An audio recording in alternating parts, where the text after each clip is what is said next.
Bonjour les amis, rebonjour. Je voudrais vous dévoiler mon parcours de vie. Je pensais que j'avais gardé la vidéo, mais la vidéo je l'ai jetée. Donc, comme tout enfant, j'ai fait mes écoles.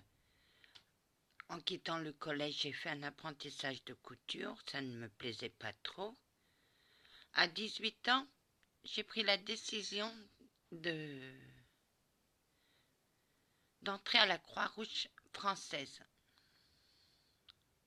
que j'ai fait pendant des années. J'étais secouriste bénévole, ranimatrice. Maintenant, ça porte un autre nom, ça change. Au gré des saisons, ça change. Ce que je vais vous faire comprendre, c'est que ranimatrice, on n'a que nos petites mains et notre petite bouche pour ranimer une personne. Réanimateur, ce sont les médecins, parce que les médecins, ils ont toutes les drogues pour animer, pour réanimer. Et nous, on n'a que notre petite bouche et nos petites mains pour ranimer. C'est juste cette différence qui fait beaucoup. Donc, j'étais secouriste. Je me suis retrouvée au chômage et on m'a proposé une formation d'auxiliaire de vie pour m'occuper de personnes âgées. C'est là où j'ai appris à m'occuper de personnes âgées. Une fois que j'ai fait ce parcours, je suis restée longtemps avec cette attestation d'auxiliaire de vie. Une fois que j'étais auxiliaire de vie dans une maison de retraite, on m'a tendu un papier pour être ANP, aide médico-psychologique.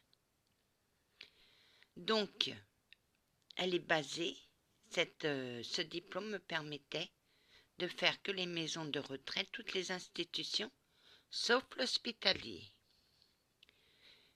Mais pour moi, il me manquait la base, l'hygiène hospitalière et la toilette technique. Il me manquait que cette base-là. J'ai mis des années avant de réaliser mon rêve, devenir aide-soignante. Tout en continuant mon parcours de chemin, j'ai fait des gardes de nuit en maison de retraite. Qu'on veuille ou pas, mais toutes les institutions, qu'elles soient actives ou non actives, sont hantées. Ça, vous pouvez être certaine. J'étais hospitalisée dans une clinique à 3 heures du matin, j'étais déjà réveillée, malgré un cachet pour me faire dormir, parce qu'on me réveillait. Et l'effet du cachet étant passé, donc je remettais plus de temps à me rendormir. Mais, comment dire, je me suis toujours passionnée pour l'être humain.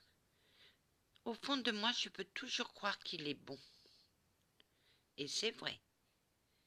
Si je mettais tout le monde dans un même panier, mon Dieu, que la vie serait triste. S'il fallait que je ressemble à tout le monde, je serais triste. Or que mon caractère n'est pas comme ça. Je suis une angoissée de la vie. Mais j'apprécie les moments de paix. Dans mon parcours, j'ai oublié de vivre. Parce qu'on me disait toujours, oui, il faut faire plaisir à Dieu, il faut toujours suivre, il faut toujours être gentil et tout. Ben, c'est ce que j'ai fait. Mais j'ai oublié de vivre. En voulant faire plaisir à tout le monde, moi, je me suis oubliée sur un chemin de traverse. Aujourd'hui, je suis sur mon chemin. Je me lève, je m'occupe de mon homme, je m'occupe de moi. Et c'est déjà pas si mal. C'est déjà pas si mal. Et j'oublie un peu le paranormal. Mais le paranormal, chasser quelque chose de la vie, il revient au galop, ça c'est sûr. Ce que je voulais dire aussi, c'est que mon guide m'aide beaucoup. John, Yahoo!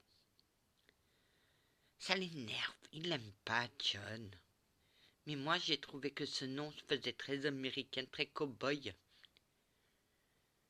Eh oui! Mais moi, je suis une passionnée de la vie.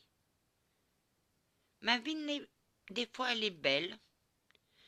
Bah, si vous voulez, moi, ma vie, c'est des tartines de merde ou des tartines de confiture.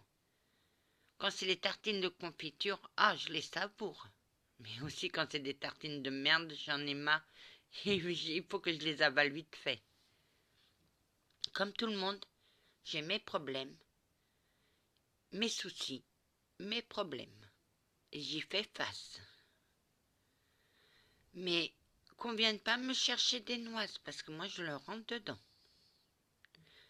Je suis plus forte en parole que j'ai les mots cassants des fois. Mais j'évite de casser quelqu'un parce qu'après je le regrette. Il y a des fois où je le regrette pas. Des fois ça fait du bien de faire sonner les cloches. Je suis comme tout le monde. J'ai mes qualités et j'ai mes défauts. Mais pour être dans le médical, il faut avoir une âme. Il faut, comment dire, il faut ce petit plus, je sais pas. Il faut aimer l'être humain.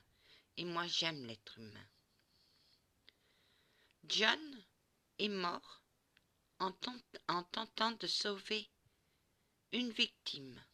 Il était médecin. En voulant sauver quelqu'un, il a perdu la vie. Et il a perdu son patient aussi, sur cette plage.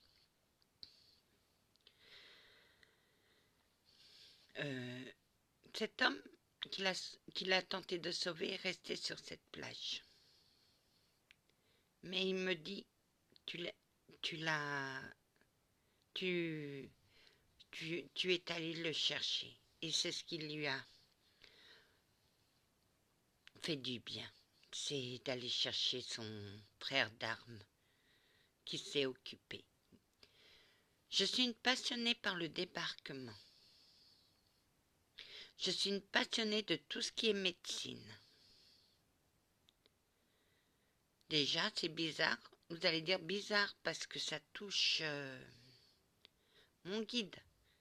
Mon guide me fait ressentir sa passion, me fait ressentir toutes les choses que je dois savoir. Voilà mes amis, que la paix du Christ soit toujours avec vous, ainsi que sa bénédiction. Amen. Merci, mon Dieu.